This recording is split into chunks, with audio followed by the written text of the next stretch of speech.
उसके आसन में। आओ चले प्रभु के मंदिर में, नतमस्तक हो उसके आसन में। वही पूज्य परमेश्वर है, गाये उसके उपवन में। आओ चले, आओ चले, आओ चले, आओ चले।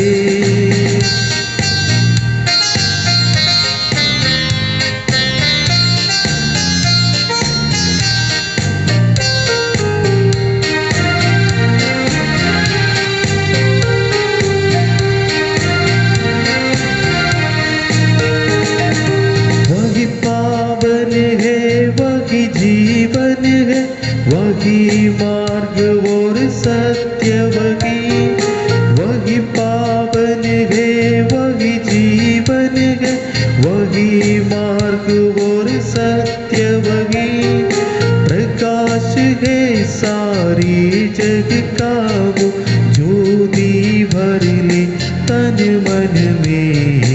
आओ चले प्रभु के मंदिर में, नतमस्तक हो उसके आसन में। आओ चले प्रभु के मंदिर में, नतमस्तक हो उसके आसन में। वही पूज्य परमेश्वर है, गाये उसके उपवन में। आओ चले, आओ चले, आओ चले, आओ चले। पिता और पुत्र और पवित्र आत्मा के नाम पर आमीन। हमारे प्रभु यीशु क्रिस्त की कृपा, ईश्वर का प्रेम तथा पवित्र आत्मा का साहचर्य आप सबों को प्राप्त हो। और आपको भी। क्रिस्त में प्यारे भाइयों बहनों, ईश्वर हमें क्यों बुलाते हैं? उसका मकसद है हमें मुक्ति प्रदान करना, स्वर्ग राज्य में प्रभु के साथ उपस्थित होने के लिए हमें योग्य बनाने के लिए प्रभु हमें बुलाते हैं। और आज प्रभु सुसमाचार में अपने शिष्यों को समझाते हैं। इस बुलाहट के बीच में बाधा बनकर क्या आ सकता है? प्रभु कहते हैं, जो धन संपत्ति के लिए अपने सब कुछ त्याग देते हैं, धन संपत्ति के पीछे पड़ जाते हैं, वे लोग स्वर्गराज में नहीं पहुंचेंगे। और इसलिए प्रभु कहते हैं, ऊंट को सुई के नाके से जाना अधिक सहज होगा, लेकिन जो धनी है उसे स्वर्गराज में प्रवेश होना कठिन है। और इसलिए प्रभु अपने शिष्यों को समझाते हैं, जो संपत्ति हमें इस पृथ्वी पर प्राप्त है उसे त्यागने के लिए और प्रभु के लिए पूंजी जमा करने के लिए प्रभु अपने शिष्यों को समझाते हैं। इसलिए संत मत्ती के सुसमाचार अध्याय 6 पद संख्या 19 में हम पढ़ते हैं, पृथ्वी पर अपने लिए पूंजी जमा नहीं करो, जहाँ मोर्चा लगता है, कीड़े खाते हैं और चोर सेंध लगाकर चुराते हैं। और प्रभु कहते हैं, हमें स्वर्गराज्य में धन संपत्ति इकट्ठा करने की जरूरत है। और इसलिए संत पौलुस कोलोसियों के पत्र में अध्याय 3 पद संख्या 5 से कहते हैं, धन संपत्ति उस पाप के समान है जहां हम मूर्ति पूजा करते हैं। और जब हम धन संपत्ति के पीछे पड़ जाते हैं, हम प्रभु को भूल जाते हैं और हम पहला जो नियम है उसका खिलाफ जाते हैं और हम मूर्ति पूजा करने वाले बन जाते हैं। और जब प्रभु ने लोगों से कहा, अपने शिष्यों से कहा, धन संपत्ति के पीछे ना पड़ो और जो धनी है वे स्वर्गराज नहीं पहुंचेंगे। शिष्य एक सवाल करते हैं, तो कौन बच सकता है? इस सवाल का मतलब है प्रभु के शिष्य भी धन संपत्ति को पसंद करते हैं और वे भी धन संपत्ति इकट्ठा करना उचित समझते थे और इसलिए वह प्रभु से सवाल करते हैं, यदि ऐसी बात है तो कौन बच सकता है? प्रभु कहते हैं, मनुष्य के लिए असंभव कार्य ईश्वर के लिए संभव है। और यही बात हमें आश्वासन दिलाते हैं। कभी कभी हम अपने पापों के कारण हमें मुक्ति कभी भी दिखाई नहीं देते हैं, लेकिन ईश्वर की दृष्टि में ईश्वर के लिए सब कुछ संभव है। और आज के संत हेलेना, राजा कॉन्स्टेंटाइन के माता, जो अपने धन संपत्ति और जो कुछ भी उनके पास थे वे सब कुछ स्वर्गराज्य के लिए, ईश्वर के वचन के लिए वह समर्पित करती हैं। और हम उनकी जीवनी में पढ़ते हैं, वे प्रभु के जो क्रूस है जिस पर प्रभु ने अपना जान दे दिया, उस क्रूस को ढूंढ निकालती है और वह अपने संपूर्ण जीवन और धन संपत्ति प्रभु के लिए समर्पित कर देते हैं। जब जब हम प्रभु के लिए अपने धन संपत्ति, जो भी कृपा हमें प्राप्त है, वे हम प्रभु के लिए, प्रभु के राज्य के लिए समर्पित करते हैं, तो हम स्वर्गराज्य के लिए धन संपत्ति और पूंजी जमा करते हैं। तो आइए हम इस विश्व बलिदान में प्रभु यीशु से प्रार्थना करें, हमारे जो धन के लिए और धन संपत्ति के लिए हमारी इच्छा है और उसे प्राप्त करने के लिए हम अधिक से अधिक समय बिताते हैं, उससे दूर रहने के लिए प्रभु हमें शक्ति प्रदान करे और प्रभु के लिए, प्रभु के राज्य के लिए हम सब कुछ समर्पित करने के लिए हमें अपनी आत्मा की शक्ति से भर दे। हम सब मिलकर बोले, हे भाई और बहनों, मैं सर्वशक्तिमान पिता परमेश्वर और आप लोगों के सामने स्वीकार करता हूँ कि मैंने मन वचन कर्म से और अपना कर्तव्य पूरा न करने से बार बार पाप किया है। मैं अपना दोष स्वीकार करता हूँ, इसलिए मैं धन्य कुमारी मरियम से, सब स्वर्गदूतों, सब संतों और आप लोगों से, हे भाई और बहनों, विनती करता हूँ कि आप मेरे लिए प्रभु परमेश्वर से प्रार्थना करें। सर्वशक्तिमान ईश्वर हम लोगों पर दया करे और हमारे पाप क्षमा कर और हमको अनंत जीवन प्रदान करे। आमीन। हे प्रभु यीशु, तू सभी राष्ट्रों को ईश्वरी राज्य की शांति में एकत्र करने आया है। हे प्रभु दया कर। हे प्रभु दया कर। तू वचन और संस्कार द्वारा हमारा निर्माण करने आता है। हे क्रिस्त दया कर। हे क्रिस्त दया कर। तू अपनी प्रजा को मुक्ति प्रदान करने महिमा के साथ फिर आएगा। हे प्रभु दया कर। हे प्रभु दया कर। हम प्रार्थना करें।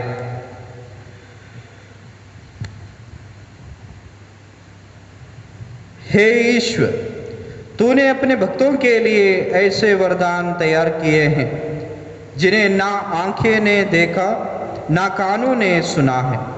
हमारे हृदय में अपनी प्रेम धारा प्रवाहित कर, जिससे हम तुझे सब कुछ में और सबसे बढ़कर प्यार करें और उस स्वर्गीय पुरस्कार के सौभाग्य बन जाए जो हमारी कल्पना से परे है। ऐसी कृपा कर हमारे प्रभु और तेरे पुत्र यीशु क्रिस्त के द्वारा, जो ईश्वर होकर तेरे तथा पवित्र आत्मा के साथ युगायुग जीते और राज्य करते हैं। आमीन। नबी एजेकियल के ग्रंथ से आज का पाठ। प्रभु की वाणी मुझे ये कहते हुए सुनाई दी, मनुष्य के पुत्र, तीरुस के शासक से कहो, प्रभु ईश्वर ये कहता है, तुमने अपने घमंड में कहा, मैं ईश्वर हूँ। मैं समुद्र के बीच एक दिव्य सिंहासन पर विराजमान हूँ, किंतु तुम ईश्वर नहीं बल्कि निरे मनुष्य हो। फिर भी तुम अपने को ईश्वर के बराबर समझते हो। हाँ, तुम दानियल से भी बुद्धिमान हो और कोई भी रहस्य तुमसे छिपा हुआ नहीं है। तुमने अपनी बुद्धिमानी और सूझबूझ से धन कमाया और अपने कोषों में चांदी सोना एकत्र किया। तुम अपने कौशल के कारण बड़े धनी बन गए हो और इस धन के साथ साथ तुम्हारा घमंड भी बढ़ गया है। इसलिए प्रभु ईश्वर ये कहता है, तुम अपने को ईश्वर के बराबर समझते हो, इसलिए मैं विदेशियों को, सबसे निष्ठुर राष्ट्रों को तुम्हारे पास भेजूंगा। वे तलवार खींचकर तुम्हारी अपूर्व बुद्धिमानी पर आक्रमण करेंगे और तुम्हारा घमंड चकनाचूर कर देंगे। वे तुम्हें अधोलोक पहुंचा देंगे और तुम समुद्र के बीच तलवार के घाट उतार दिए जाओगे। जब तुम हत्यारों का सामना करोगे तो क्या तुम ईश्वर होने का दावा करोगे? जब तुम अपने हत्यारों के हाथों पड़ जाओगे तो तुम जान जाओगे कि तुम ईश्वर नहीं बल्कि निरे मनुष्य हो। तुम विदेशियों के हाथों पड़कर घिनौनी मौत मरोगे, क्योंकि मैंने ऐसा कहा है। ये प्रभु की वाणी है, ये प्रभु की वाणी है। ईश्वर को धन्यवाद। अनुवाद के, मैं ही जीवन और मृत्यु का विधाता हूँ। मैं ही जीवन और मृत्यु का विधाता हूँ। मैंने कहा, मैं उन्हें मिट्टी में मिला सकता हूँ, मैं मनुष्यों में से उनकी स्मृति मिटा सकता हूँ, किंतु तब उनके शत्रु उसका दूसरा अर्थ लगाएंगे और अपनी विजय पर घमंड करने लगेंगे। अनुवाद के, मैं ही जीवन और मृत्यु का विधाता हूँ। तब उनके शत्रु ये कहेंगे, ये तुम्हारे भुजबल की विजय है। इसमें प्रभु का हस्तक्षेप नहीं हुआ है, क्योंकि वे नासमझ हैं, उनमें विवेक का अभाव है। अनुवाद के, मैं ही जीवन और मृत्यु का विधाता हूँ। यदि उनके रक्षक ने उन्हें नहीं बेचा होता, यदि प्रभु ने उन्हें नहीं त्याग दिया होता, तो एक मनुष्य कैसे 1000 लोगों को खदेड़ सकता है और 2 मनुष्य कैसे 1,00,000 लोगों को भगा सकते हैं। अनुवाद के, मैं ही जीवन और मृत्यु का विधाता हूँ। उन लोगों की विपत्ति का दिन निकट है, उनका सर्वनाश शीघ्र ही होने वाला है, क्योंकि प्रभु अपनी प्रजा को न्याय दिलाएगा, वह अपने सेवकों पर दया करेगा। अनुवाद के, मैं ही जीवन और मृत्यु का विधाता हूँ। जय घोष, हालेलुया। यीशु मसीह धनी थे, किंतु आप लोगों के कारण निर्धन बने, जिससे आप लोग उसकी निर्धनता द्वारा धनी बन जाएं। हालेलुया। प्रभु आप लोगों के साथ हो और आपके साथ भी। संत मत्ती के अनुसार पवित्र सुसमाचार। प्रभु की जय। यीशु ने अपने शिष्यों से कहा, मैं तुम लोगों से कह देता हूँ, धनी के लिए स्वर्ग के राज्य में प्रवेश करना कठिन होगा। मैं यह भी कहता हूँ कि सुई के नाके से होकर ऊंट का निकलना अधिक सहज है, किंतु धनी का ईश्वर के राज्य में प्रवेश करना कठिन है। यह सुनकर शिष्य बहुत अधिक विस्मित हो गए और बोले, तो फिर कौन बच सकता है?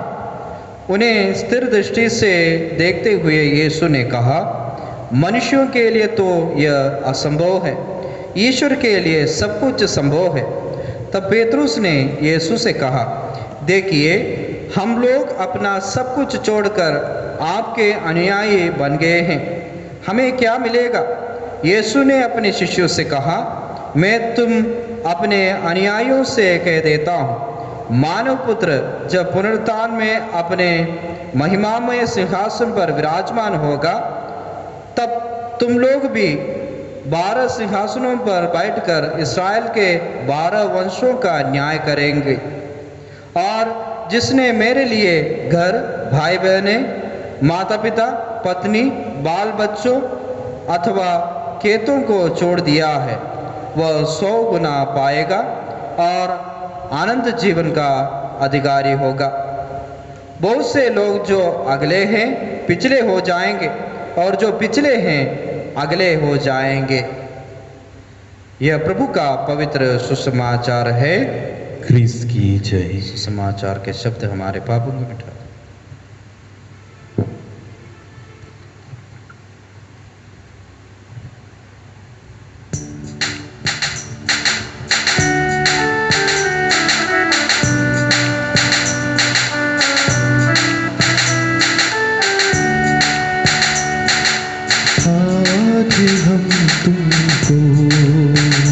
करती ही मन अर्पण।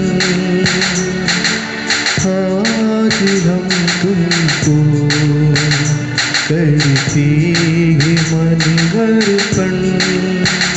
ये मन जगाए तुम्हारा सुमिरन, हे मेरे भगवन, हे मेरे भगवन।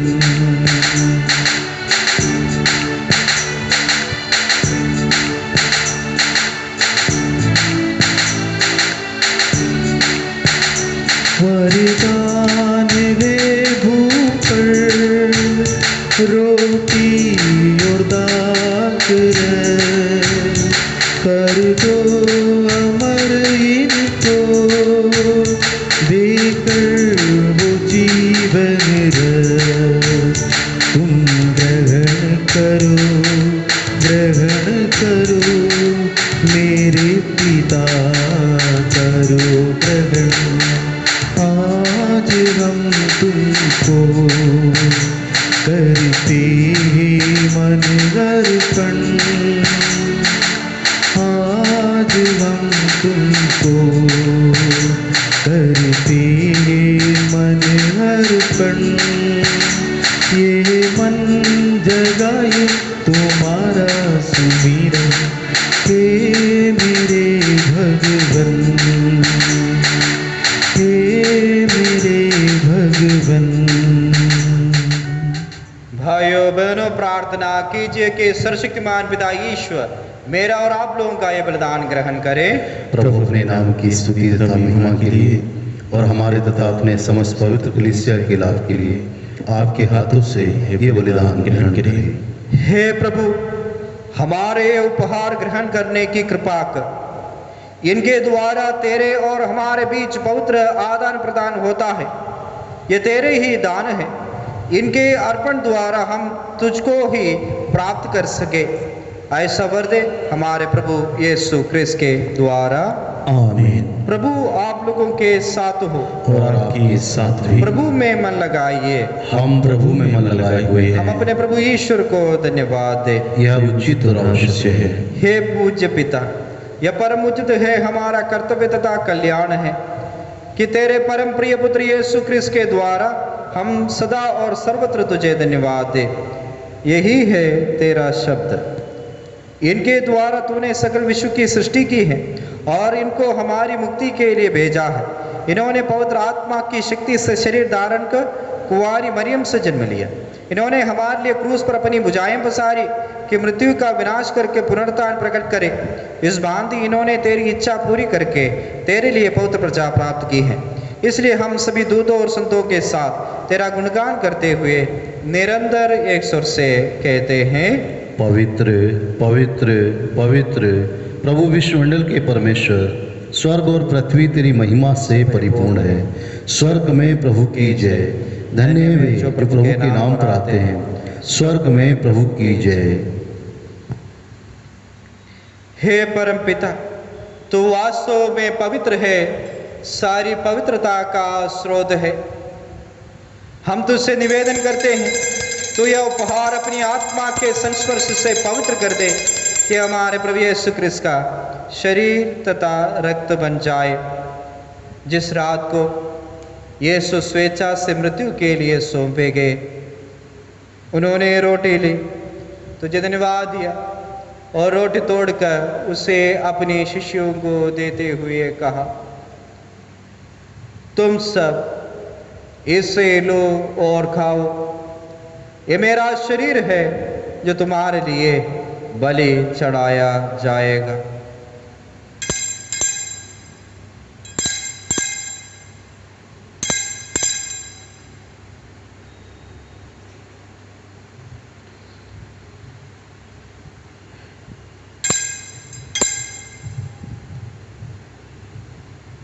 इसी भांति भोजन के बाद उन्होंने कटोरा लिया, तुझे धन्यवाद दिया और उसे अपने शिष्यों को देते हुए कहा, तुम सब इसे लो और पियो। ये मेरे रक्त का कटोरा है, नवीन और अनंत व्यवस्थान का रक्त, जो तुम्हारे और बहुतों के पापों की क्षमा के लिए बहाया जाएगा। तुम मेरी स्मृति में यह किया करो।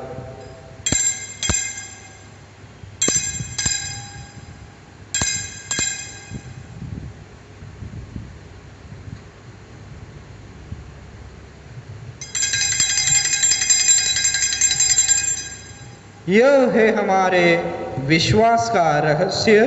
क्रिस्त मर गए, क्रिस्त जी उठे, क्रिस्त महिमा के साथ फिर आएंगे।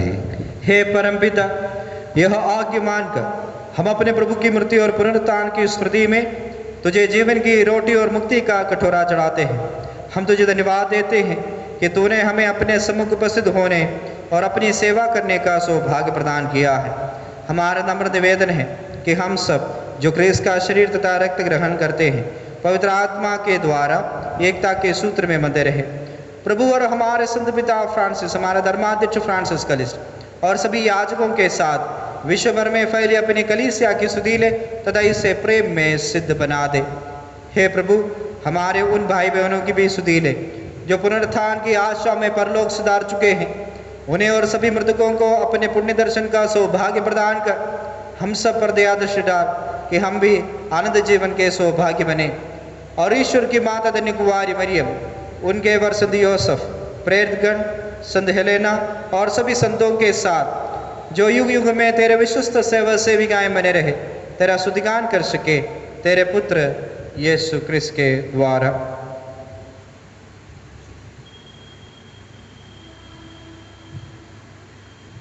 इन्हें प्रभु क्रिस्त के द्वारा, इन्हीं के साथ और इन्हीं में, हे सर्वशक्तिमान पिता ईश्वर, पवित्र आत्मा के साथ तुझे समादर तथा महिमा युगानुयुग मिलती रहती है। आमीन।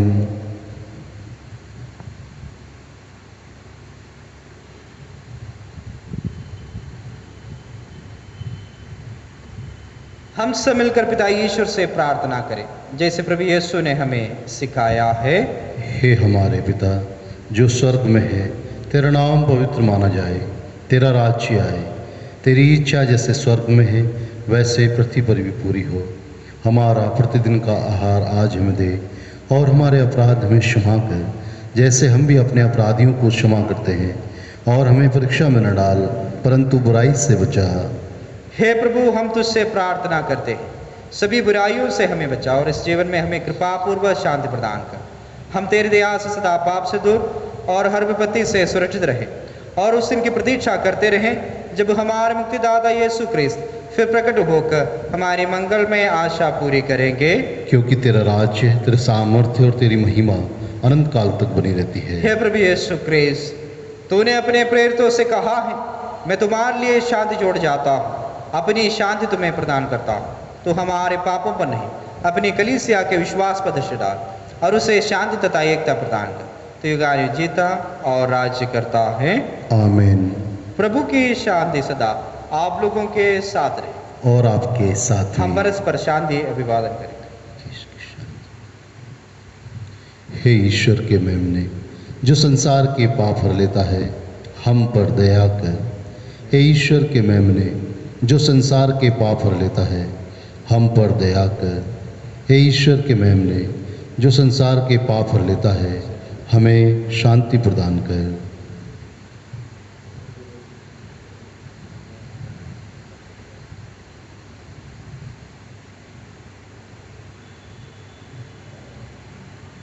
देखिए, ईश्वर का मेमना जो संसार के पाप हर लेता है। धन्य है वे जो प्रभु के भोज में बुलाए जाते हैं।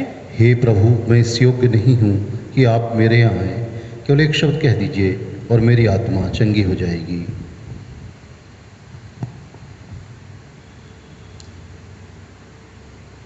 क्रिस्त का शरीर और रक्त है।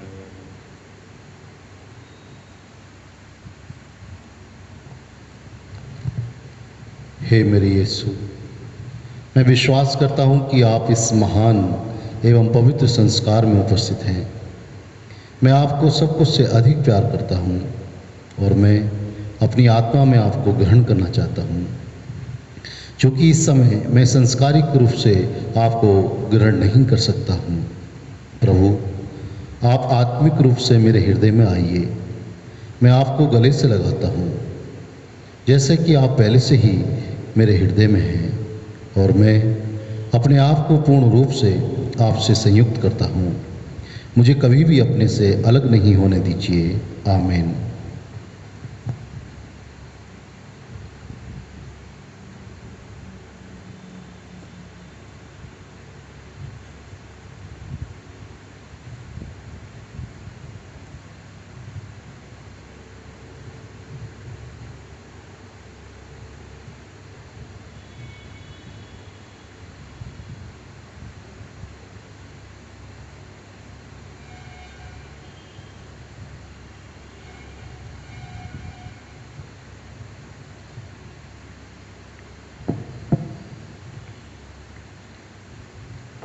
प्रभु का कहना है, स्वर्ग से उतरी जीवंत रोटी में हो, यदि कोई यह रोटी खाए तो वह सदा जीवित रहेगा।